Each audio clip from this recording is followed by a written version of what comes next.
Good evening friends, मैं हूं वंदना भारती और आप देख रहे हैं कमोडिटी इनसाइट्स। और आज है 19 नवंबर। इवनिंग एडिशन में आपसे मैं एक इंटरेस्टिंग फैक्टर बताना चाहती हूं। सिल्वर हो या गोल्ड हो, खासकर गोल्ड के लिए नवंबर का महीना थोड़ा कमज़ोर होता है। यहाँ पे एक करेक्शन आता है, ये सीजनैलिटी के हिसाब से है। लेकिन इस बार से करेक्शन आना शुरू भी हुआ, लेकिन यहाँ पे करेक्शन जो है बहुत दिन टिक नहीं रही है। और अगर आप देखें तो शंघाई का, चाइना का इसमें बहुत बड़ा रोल है। वहाँ पे हर करेक्शन पे बाइंग आ रही है। ईटीएफ से लेके सेंट्रल बाइंग से लेके इंडिविजुअल बाइंग, सब कुछ वहाँ पे बढ़ता हुआ नज़र आ रहा है। और साथ में जो अपना घरेलू बाज़ार है वो भी यहाँ पे इंडियन मार्केट का जो थर्ड क्वार्टर है, इसमें बहुत ज़्यादा यहाँ पे गोल्ड प्राइसेस, फिजिकल गोल्ड की भी खरीदारी हुई।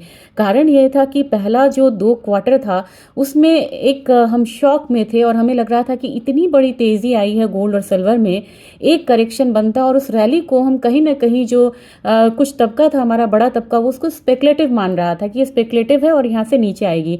फिर जब थर्ड क्वार्टर आया तो ये कंफर्मेशन हुई कि नहीं, ये जो रैली है स्पेकुलेटिव नहीं है और जो गोल्ड और सिल्वर का बेस है वो अपसाइड हो गया है। तो फिजिकल बाइंग अब यहाँ पे बनती हुई नज़र आ रही है हर करेक्शन पे। और आज का दिन अगर देखा जाए तो एक शानदार रिकवरी का दिन था। $41.29 के करीब यहाँ पे गोल्ड ट्रेड हो रहा है। $64 अपसाइड है एक दिन में। और अपना मार्केट 1,24,300 के करीब ट्रेड हो रहा है।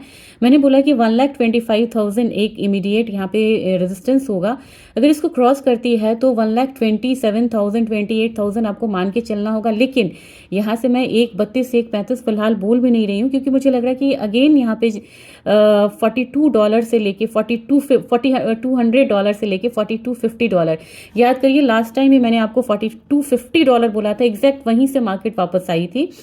सेम को हम मान के चलेंगे, $4200 और $42.50 दो रेजिस्टेंस हमारा, जबकि सपोर्ट हमारा मेन $4050 का होगा और 4000 तो हमारा साइकोलॉजिकल सपोर्ट है। तो मुझे लग रहा है कि अपसाइड अगर है भी यहाँ पे तो 1,25 पहला, 1,27 दूसरा। सिल्वर की बात की जाए 51.94, यानी कि $49 को इसने ब्रीच नहीं करा, 50 को भी ब्रीच नहीं करा, ब्रीच किया और वापसी क्लोजिंग पॉजिटिव दिया।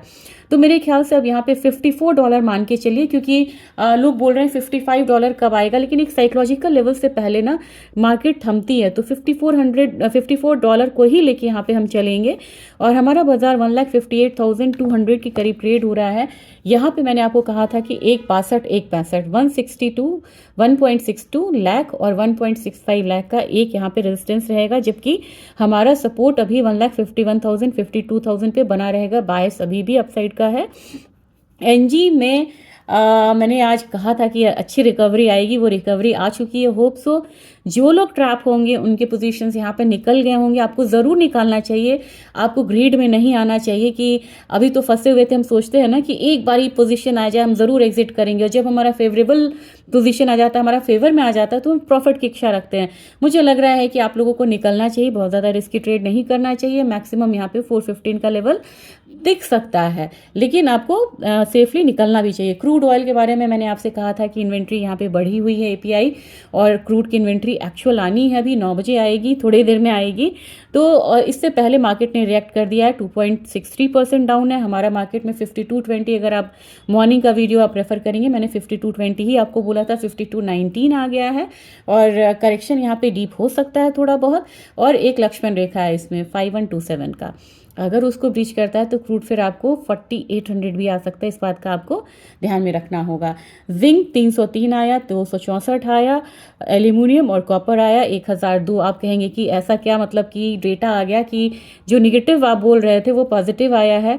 क्योंकि यहाँ पे सरप्राइज डेटा आया है, जो कि हम एनालिस्ट आपको जो एक्सपेक्टेशन होती है इसके आधार पे बोलते हैं, लेकिन जब उसमें भारी हेरफेर होता है तो एनालिस्ट का जो प्रेडिक्शन होता है वो ज़रूर यहाँ पे नहीं, मतलब फॉलो कर पाता मार्केट को। इस बात को आपको मान के चलना चाहिए और एनालिस्ट को भी समझना होगा, क्योंकि ट्रेड बैलेंस का डेटा यहाँ पे निगेटिव उम्मीद थी, -$61.3 बिलियन। वो आया कितना है? वो आया $59.6 बिलियन। तो कहते हैं डूबते को तिनके का सहारा। यूएस में अगर एक डेटा बढ़िया आ गया तो पॉजिटिव सेंटिमेंट्स का बहाना चाहिए था, और वहाँ पे वो बहाना मिला है। लोअर लेवल बाइंग भी हुई है, टाइमली डेटा पॉजिटिव आया है, तो एक रिकवरी देखने को मिला है। अब क्या, जिंक 305, एल्यूमिनियम 266 और 67 और कॉपर 1008 से लेके 1012, ये रेजिस्टेंस को फेस कर सकती है ये कमोडिटी। ये आज का अपडेट था।